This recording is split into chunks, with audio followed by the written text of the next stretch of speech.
ನನ್ನ ತಂದೆಯ ನಂತರ ನಾನು ಕೃಷಿ ಮಾಡುತ್ತಿದ್ದಾಗ ಅದನ್ನು ಸಾವಯವವಾಗಿ ಮಾಡುವ ಬಯಕೆಯಿತ್ತು. ನಾನು ಇದರ ಬಗ್ಗೆ ನನ್ನ ಸ್ನೇಹಿತನನ್ನು ಕೇಳಿದ್ದೆ. ನಾನು ಕೇಳಿದಾಗ ಅವರು ಎಪಿಕೆಎಸ್ ಆರ್ಗ್ಯಾನಿಕ್ಸ್ ಕಂಪನಿಯ FL77 ಔಷಧಿಯನ್ನು ನನಗೆ ಶಿಫಾರಸು ಮಾಡಿದರು. ಮೊದಲನೆಯದಾಗಿ ಬೇರು ಬಿಡಲು ನಾವು ಈ FL77 ಅನ್ನು ಬೇರು ಬಿಡುವ ಸಮಯದಿಂದ ಅನ್ವಯಿಸಿದರೆ ಹೂವು ಮತ್ತು ಚಿಗುರು ಎಲ್ಲಾ ದುಂಡಾಗಿರುತ್ತದೆ, ಉದ್ದ ಮತ್ತು ದಟ್ಟವಾಗಿರುತ್ತದೆ. ಹೂವು ಉದುರುವುದಿಲ್ಲ, ಹೂವು ಕೊನೆಯವರೆಗೂ ಉದುರುವುದಿಲ್ಲ. ನಾನು ಅದನ್ನು ನನ್ನ ಕಣ್ಣಿನಿಂದಲೇ ನೋಡಿದ್ದೇನೆ. ಅದೇ ರೀತಿ ನಾವು ಈ ಬಾಳೆಹಣ್ಣನ್ನು ಅನ್ವಯಿಸಿದಾಗ FL77 ಅನ್ನು ಅನ್ವಯಿಸಿದ ನಂತರ ಪರಾಗ ಹೆಚ್ಚಾಗುತ್ತದೆ ಮತ್ತು ಚೆನ್ನಾಗಿ ಉದ್ದ ಮತ್ತು ದಪ್ಪವಾಗಿರುತ್ತದೆ.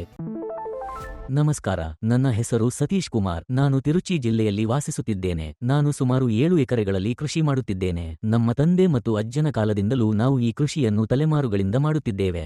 ನಮ್ಮ ತಂದೆ ಇದಕ್ಕೂ ಮೊದಲು ಕೃಷಿ ಮಾಡುತ್ತಿದ್ದರು. ಅವರು ಕೃಷಿ ಮಾಡುವಾಗ ಅವರು ರಾಸಾಯನಿಕವಾಗಿ ಕೃಷಿ ಮಾಡುತ್ತಿದ್ದರು. ಆದರೆ ಅದಾದ ನಂತರ ನಾನು ಕೃಷಿ ಮಾಡುವಾಗ ನಮ್ಮ ತಂದೆಯನ್ನು ಅನುಸರಿಸಿ ಸಾವಯವವಾಗಿ ಮಾಡಬೇಕೆಂದು ನನಗೆ ಆಸೆಯಿತ್ತು. ನಾನು ಇದರ ಬಗ್ಗೆ ನನ್ನ ಸ್ನೇಹಿತನನ್ನು ಕೇಳಿದ್ದೆ.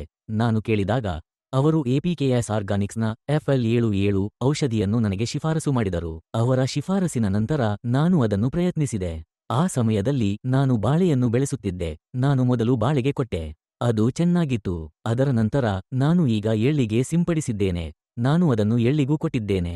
ಹೂವು ಮತ್ತು ಕಾಯಿ ಹೇಗೆ ಬೆಳೆಯುತ್ತಿದೆ ನೋಡಿ. ಅದೇ ಸಮಯದಲ್ಲಿ ನಾನು ಉದ್ದಿನಕಾಳು ಬೆಳೆ ಸಿಂಪಡಿಸಿದ್ದೇನೆ. ನಾನು ಇದನ್ನು ಉದ್ದಿನ ಬೆಳೆಗೆ ಕೊಟ್ಟಿದ್ದೇನೆ.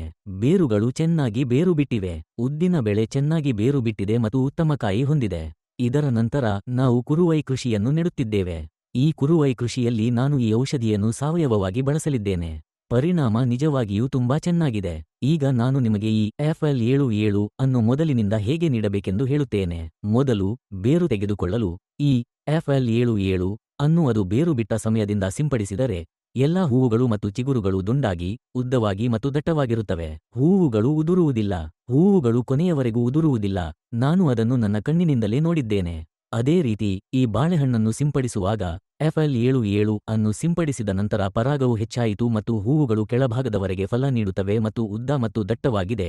ನಾನು ಅದನ್ನು ಹೇಗೆ ಸಿಂಪಡಿಸಿದೆ ಎಂದು ನೀವು ಕೇಳಿದರೆ, ನಾನು 10 ಲೀಟರ್ ಟ್ಯಾಂಕ್ಗೆ 250 ಮಿಲಿ ಔಷಧಿಯನ್ನು ನೀರಿನೊಂದಿಗೆ ಬೆರೆಸಿ ಸಸ್ಯಗಳ ಎಲ್ಲಾ ಭಾಗಗಳ ಮೇಲೆ ಚೆನ್ನಾಗಿ ಸಿಂಪಡಿಸಿದೆ.